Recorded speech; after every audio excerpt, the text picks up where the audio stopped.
Have you ever met someone who just became infatuated with somebody that they just met and they're talking about running off together and doing all kinds of crazy stuff together? We're going to kind of talk about that today from Proverbs chapter 9. Hey guys, and welcome back to God's Word Made Simple by Simple Servant Ministries. My name is Aaron Hawk. If this is your first time visiting with us, I just want to say welcome and thank you for being here. God's Word Made Simple is an online discipleship ministry dedicated to taking God's Word and making it simple. So we want to help you understand God's Word, we want to help you apply it to your life, and we want to help you grow in your relationship with the Lord. So if you appreciate this content, make sure and hit that subscribe button and turn that bell icon to all so that you won't miss any future videos. And we would love to have you as part of our family.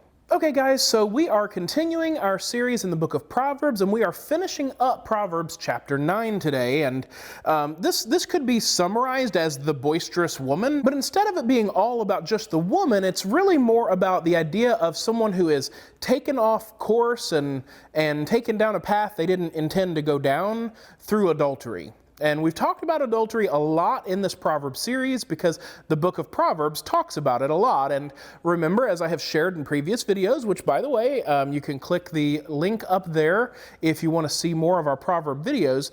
But don't forget that the Proverbs were written to Solomon's son, one of them in particular, and them in general. So that's why the examples of adultery are always about a woman seeking after a man, or a woman seducing a man. But the opposite would also be true, as I have explained in other videos.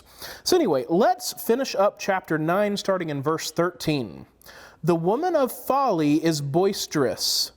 She is naive and knows nothing. So this is a silly person, someone who is, loud. This would be like the fun-loving, loud person that just wants to have fun. If it feels good, do it kind of person, right?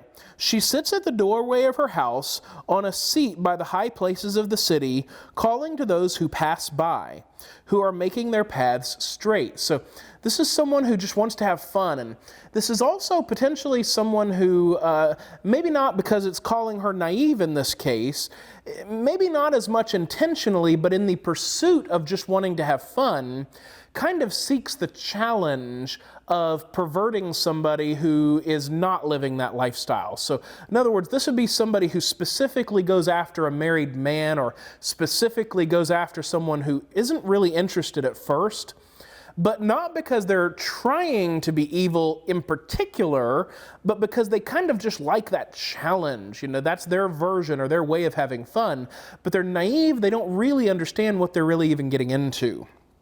So verse 16, whoever is naive, so if you want to be an idiot too, whoever is naive, let him turn in there. Now specifically naive, again, it means someone that is going down a path but not necessarily intentionally.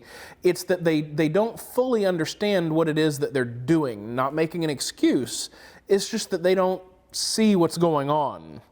So whoever is naive, let him turn in there. So notice the straight path from verse 15, and now turning aside in verse 16. So there is still a conscious decision being made there.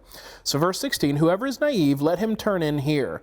And to him who lacks understanding, she says, stolen water is sweet, and bread eaten in secret is pleasant. So she is seducing this guy. Stolen water and bread eaten in secret. Stolen water refers to one of the previous chapters where it talked about drinking water from your own well and from your own cistern, right? Stolen water is sweet, and it tells us in that verse, drink from your own well, right? In other words, stay faithful to your own wife, don't go whoring around. Stolen water is sweet, she's saying. In other words, she's probably attractive, she's enticing, hey, no commitment, just a night of fun, right? Stolen water is sweet, and bread eaten in secret is pleasant. And there is the promise of anonymity. And that is a major problem in the modern day with all the digital platforms. There's the delusion, and notice I said delusion. We are deluded if we think that. We're delusional. There's the delusion of privacy and anonymity, and the truth is everything we do is tracked. The digital stuff, even if you're using incognito mode or whatever, like it says right there on incognito mode that it can still be tracked. It's just that you're under the delusion of privacy or anonymity, and that's exactly what she's talking about here. This is someone who's passing through the city. Potentially this is a foreigner or a visitor, I don't know. But the bread eaten in secret is pleasant, right? In other words, you can have your fun. Nobody has to know about it, right? Or this might be like the people at work, going into the bathroom or the workroom or whatever, right? Or, shacking up in a cheap hotel real quick on a business trip, whatever, right? The idea is we can have our fun. Nobody has to know about it. And hey, there's an excitement. And I mean, let's be honest. If you're in a long-term relationship, you probably don't get the butterflies in your stomach and that adrenaline rush anymore with your partner. You probably have a deep love and I hope a deep love and affection for them, but the butterflies and all that adrenaline stuff that people seem to feed on, that really goes away in a long-term committed relationship. And sometimes people are seeking that high, and that's kind of what it's getting at here. But as we've learned in the other passages, that little bit of excitement will cost you more than you ever were willing to pay. Verse 18, as it says, but he does not know that the dead are there. So in other words, he's falling for this lie, anonymity, privacy, nobody has to know, it's going to be fun. But this naive person doesn't realize, and if you're falling into that trap, you are a fool, you are naive. But he does not know that the dead are there, that her guests are in the depths of Sheol. And that is the only end result that will come of living that way, is you're going to bring death, if not physical, literal death, the death of relationships and the pain and heartache that comes from the fallout from all of that. And, as it says elsewhere in the Proverbs, no one takes fire to their chest and is surprised when they get burned.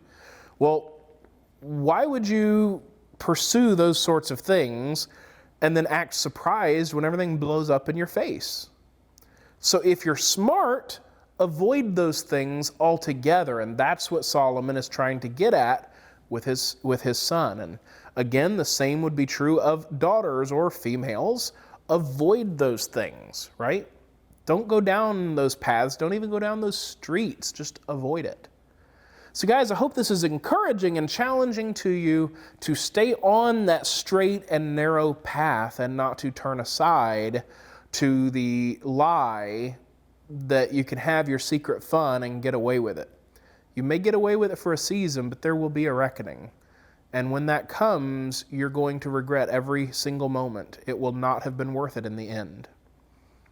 Guys, thank you very much. And don't forget to hit like if you appreciate this content. Make sure to hit that like button. If you haven't already, hit subscribe and the bell icon. Thank you guys very much, and God bless.